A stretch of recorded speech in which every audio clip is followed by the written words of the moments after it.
Yo, so I got a few things to talk about today, and they're kind of all related.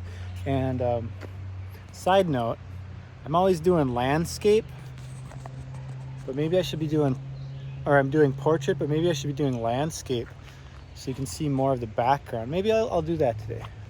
See how that goes. I like portrait because it shows more of me and I'm not just like a talking head. But this might be better for just so you have something else to look at. And I know that it fits the YouTube better.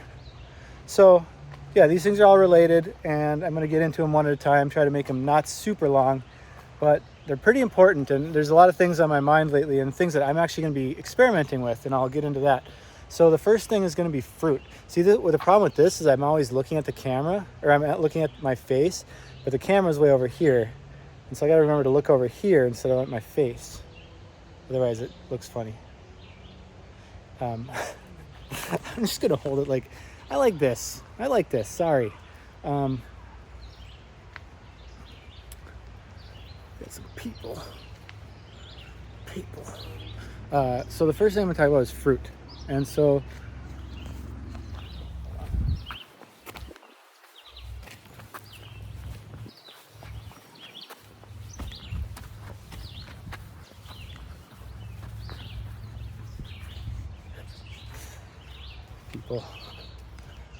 so the first thing I'm talking about is fruit and the problems with fruit. So fruit, there's so many problems with fruit. I'm seeing a lot of people having issues, especially on the sugar fast and this FCF 21 thing. Hey, Zeke, get over here. Sorry. Little bugger. That's what I was afraid of. Ziggy went and said hi to another dog. Some people, when people have dogs on leashes, they get kind of freaked out by a dog off the leash. But Ziggy's so good. He's so good. Right, Zig. Right, Zig. Hey you. Hey you. Hey you. Hey you. Hey you. Hey you. Okay, he's pretty obsessed. Okay, let's get into the actual topic now. Maybe we'll just videotape Ziggy. Fruit. I'm seeing a lot of people having issues on the sugar fast, especially, and just sugar diet in general with all sorts of things. Feeling really cold is one of them. And I just watched Mark Bell and Amplified Vitality's video. And Mark Bell just didn't really understand any of the things about the sugar fast. And I just find it kind of crazy that people are promoting something they know nothing about, like literally nothing. He said he was feeling really cold, and he really just didn't have any idea what was happening in his own body. And yet he's promoting this crazy, really extreme diet. And so even Amplified Vitality had some amazing points, and really I agreed with most things he said. And I think I've talked about a lot of the things that he talked about, but he didn't even really mention to Mark how bad being chronically cold is. Being chronically cold is really not a good sign for anything metabolic wise. It means you're metabolically unhealthy. Your metabolism is crashing if you're cold all the time. And it's not from just drinking smoothies or drinking too much fluids. You're straining your ATP and mitochondria, and you're slowing your energy production. And if you started looking into Hans Saley, I don't know how you say his last name, but the pioneer of hypothyroidism, and looking into the diagnostics of hypothyroidism, being cold is boom, number one. Low heart rate, cold body temperature. Yeah, these are some serious things. And Mark had no idea, and he's out there promoting this diet to hundreds of people, thousands of people, and sometimes really extreme versions of this diet just to lose some fat, and really most likely you're messing yourself up. That's a side rant. Back to fruit. So fruit is probably the main reason for this. Mark was saying that he does a lot of smoothies, mostly smoothies, with a lot of frozen fruit and a lot of fruit in general. And that's the same thing. A book. Kiss Daddy Goodbye. Ooh, scary. I don't like trash in the woods, but I'm not going to pick that up right now. So, the fruit is probably the problem. There's a lot of problems with fruit in general. And honestly, I have a lot of problems with fruit. And I'm actually going to do an experiment taking most fruit out of my diet in general and going to pure glucose. I find glucose to be far better than fructose for a lot of reasons. And we'll kind of get into them. Man, there's like a baby cart down there with stuff over it. Some homeless somebody or other. And so let's get right into fruit after 5 minutes of long-winded baloney. Fruit has a lot of issues. And it's one of those things where on paper, fruit seems really, really good. Fruit is like, it's a food that wants to be eaten. That's what a lot of people say. It's hanging from the tree. It's calling out to you with its beautiful colors, and it's like some of them are just amazing flavors that we mimic in other foods and artificial things because they taste so good. Freaking cotton candy is like basically fruit. Like that, where they got the idea for cotton candy, they got it from fruit. Like candy, it all comes from fruit. The idea. And so in that sense, fruit does want to be eaten, but it's a selfish. It's not trying to. The fruit doesn't want to be eaten so it nourishes you or the animal. It wants to be eaten so it spreads the seeds, right? And so what makes fruit spread seeds is one, yes, it tastes good. So animals are attracted to it. It's not toxic in the form of other plants with alkaloids and lectins and the toxic substances that make animals understand that, oh, this thing is not wanting to be eaten. I won't eat this plant anymore. Or literal toxins, poisons. But fruit has another mechanism, and it's irritation. And it's basically, Ziggy just tried to run through that tree and got checked. It's basically, it's trying to get its seeds through your body as fast as possible. And so it's going to cause irritation inside your body, and it's going to lead to diarrhea. And if you look at, bear scat and other animals that eat a lot of fruit, it'll be very diarrhea formed. It won't be nice hard poops like they should be. And it happens with a lot of people too. A lot of vegetarians, a lot of vegans, a lot of fruitarians. They talk about how they start going to the bathroom like 5, 6, 7 times a day. None of it's solid. None of it's formed. It's all basically a lot of stuff that's going in is coming right back out the other way, or the same way. And so that's in itself a big issue. That's causing gut transit time to be too fast. And that's something that we need to make sure that we have the right gut transit time. If your gut transit time is too fast, most likely you are not absorbing most of the nutrition in your food. And especially if you're just eating, if you're not just eating fruit, if you're eating fruit and then other foods around it, the fruit's basically going to be pushing stuff out with you, with it, the other foods with it.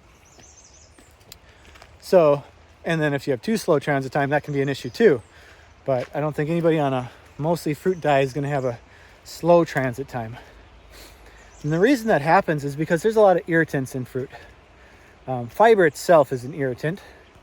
Fiber is an anti-nutrient. It doesn't absorb, even if yes, there's soluble fibers and insoluble fibers, and some soluble fibers do get digested eventually and utilized one way or the other, whether it's bacteria or not. But most of the fiber does not get absorbed, and it also irritates your colon, moves faster. That's what happens. Sometimes it can plug you up, yes, but that's usually a different issue altogether. But we're talking about fruit in general. Fruits, fibers, although they seem like they should be soft, they should be cushy. And some fruits are better than others for this, but in general, fruit can be very irritating to the gut. And goes through a lot faster. Other things like the seeds themselves, small seeds in many of the fruits like strawberries, raspberries, kiwis, even bananas have tiny seeds. Like there's lots and lots of very, very small seeds in fruit, in a lot of fruit. Those fruits or those seeds themselves can be really irritating to the gut. Your gut has lots of little tiny pockets, where these seeds can get stuck and cause irritation and inflammation around them. And so that's a problem. Other things that fruits have that are high in are histamines, and I don't even know how to say it because I only read it, but salicates, basically the natural kind of in the aspirin family, natural. But these two groups, among other things, are pretty allergenic for a lot of people. Maybe not in small amounts, but once you start getting to a high fruit intake, it can definitely be an issue for a lot of people. Histamines especially. And especially if you're not used to eating a lot of fruit. These things are going to build up really fast, and you're going to start having allergic reactions to them. And they can be all different types of allergic reactions. But they can be like the typical allergic reactions of like itchy, puffy eyes, swelling,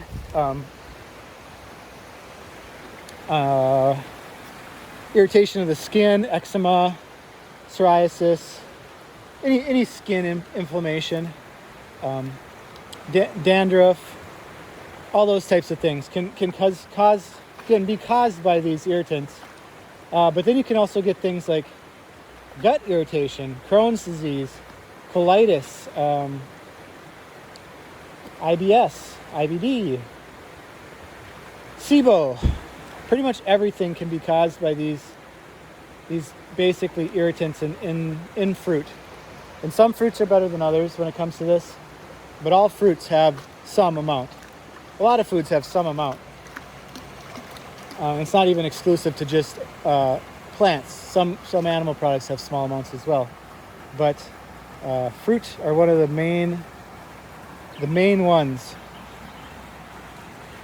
And you might find that a little bit of fruit you feel fine on, but then you start ramping the fruit or fruit juice up, and you might find that you feel much more irritated. It can even be brain issues, OCD, and racing thoughts, and it's almost like an itchy brain, or restless legs, things like that. They can all be caused by these things. And then you got fructose, which is the main form of sugar in most fruits, although there's always going to be some split of free fructose and sucrose, and maybe even glucose, but mostly it's going to be a fructose heavy amount of sugar in fruit. And again, if you even Google fructose malabsorption, you're going to find that it's a close to 50-50 split of people who cannot absorb a certain amount of fructose. So like half the population can't absorb more than a certain amount of fructose at any given time, because fructose is absorbed differently than other sugars. And I won't get into that. It's easy to Google if you want to learn how fructose metabolism works. And it's basically like MCT oils versus other fats. They don't get absorbed the same way. They have to go through transporters and then go into the liver and be processed by the liver. And so there's multiple issues with that. One, if you can't absorb all the fructose in your gut at one time, say you can absorb 20 grams of fructose at any given time, and you eat 40 or 60 grams of fructose in a sitting, the rest of that fructose is not going to get absorbed correctly. It's going to get malabsorbed, and it leads to a host of gut issues. Like most gut issues might be caused by this, especially on this diet, obviously. But if you're not eating fruit and you have gut issues, it's not going to be the fructose. But fructose is high in fruit, and it's also high in honey, which all these people think are like the manna from the gods. But really, honey is really problematic for most people. And so you might find that fructose alone might be the contributing factor to why you're not feeling good. or while you're feeling bloated, while you're feeling irritated in the gut, it can lead to like full-blown flare-ups, Crohn's flare-ups and IBS flare-ups really quickly. And so that's one of the biggest issues with fruit in general. But then there's another issue about fruit having to be metabolized in the liver. And so a lot of people are coming off of low carb, low sugar in general. And a lot of these people, whether you don't want to hear it, but you probably have fatty liver. Fatty liver is pretty prominent these days. Anytime in your life you're eating a good amount of junk food, good amount of polyunsaturated fats, good amount of sugar and fruit, or sugar and fat at the same time, you probably do have some fatty liver. And fructose can exacerbate fatty liver in some people, in a lot of people. Some people claim that fructose might help alleviate fatty liver, and that could be true too. But for that to happen, people need to be insulin sensitive. They need to be utilizing the sugar fast and properly, and also being able to utilize the triglycerides that are being formed in the liver, and being able to remove excess fat from the body. So if you're eating a bunch of fructose all of a sudden and you're not losing any fat, chances are you're gonna start damaging your liver. Whereas glucose doesn't have this. Glucose is absorbed differently and utilized specifically. Whoa, there's a bug on there or something.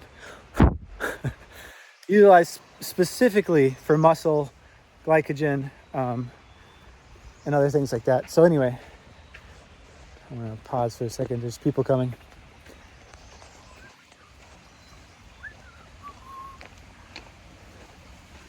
Hello.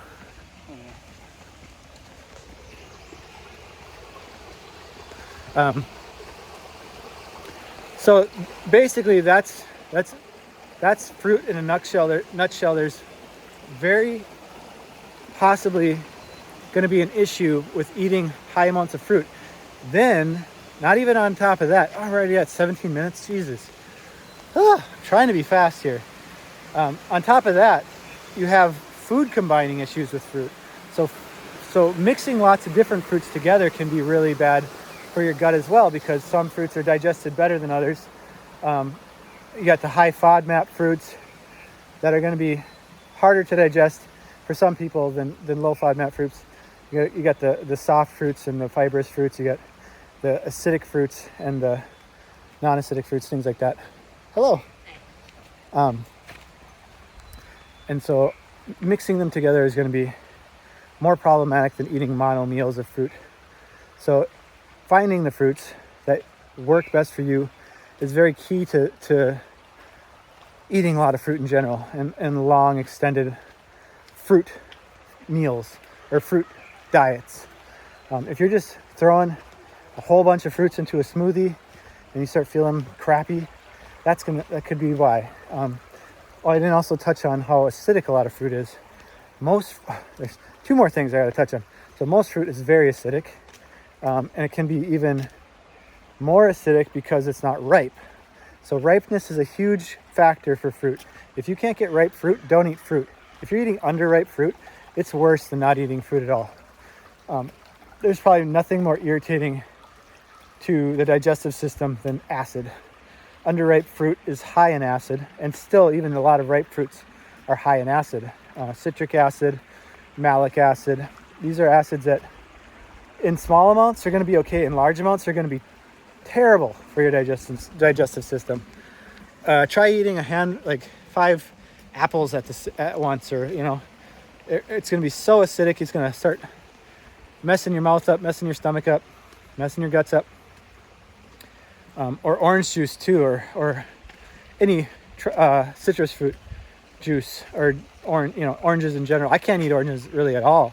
I used to eat quite a few oranges and drink a lot of orange juice back in the repeat days, and for a long time it was seemingly fine, but I could tell that you had to get the really ripe, tasty, sweet orange juice. If you're drinking the really shitty Tropicana or the really, Florida's Natural, but they're really acidic and really terrible for your mouth and your gut and stuff like that. Also your teeth. So there's a whole host of issues with acidity of fruit and getting ripe fruit. So there's definitely some fruits that are better than others when it comes to all these things. But honestly, I can't pinpoint any specific fruit that's perfect. It's going to be different for everybody. I would say top tier are melons. Not necessarily watermelon, but other melons like cantaloupes and, well, there's canary melons and the green ones, you know, what are they called? Gala melons. There's so many good melons out there. Melons are delicious. They're very, they're kind of like, they're much softer. They're more sweet, less acidic. They just seem better for the digestive wise. They're more dense with sugar. I find melons are top tier as far as all these issues go. They still are high in some things like histamines, I think, and other things. Some people find bananas to be really easy to digest. I find them to be one of the hardest to digest in large amounts. Like 1 banana a day seems fine. If I get up to like 5 bananas, it's not fine. And in general, fruit just doesn't seem fine in large amounts. And that's what I'm going to stop. How I'm going to stop that. I'm not going to go into every fruit. Again, I really think it's more of a personal thing. Sorry, this hat's so dark. I haven't got a haircut yet. Howdy. So yeah, it's going to be more of a, you have to experiment with what works best for you. But if you're finding any sorts of gut issues on this diet, or anything like that, it could very well be the fruit. And so in my next video, I'm going to talk about glucose and starch and why I believe glucose is the superior sugar than fructose, and sucrose is better than fructose as well. And there's a few reasons for that. I'm going to stop there because we're already so freaking long of a video. Come on, Zig. So yeah, that's that. Fructose, fruit might be bad.